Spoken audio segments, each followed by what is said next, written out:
Morning everyone, and it's 6:30 AM. It's ভোরবেলা, বহুত দিন পর, কারণ অনেক দূরে আজকে যেতে হবে। তো লেটস সি।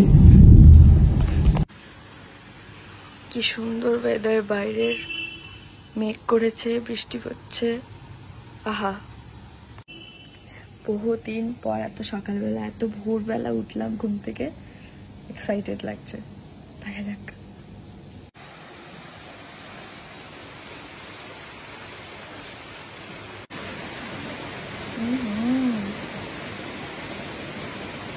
আমি রেডি। সকালবেলা ঘুম থেকে উঠে স্নান করে ফ্রেশ হয়ে ড্রেস পরে রেডি। চলো এবার রওনা দিই ম্যাকলিনের উদ্দেশ্যে।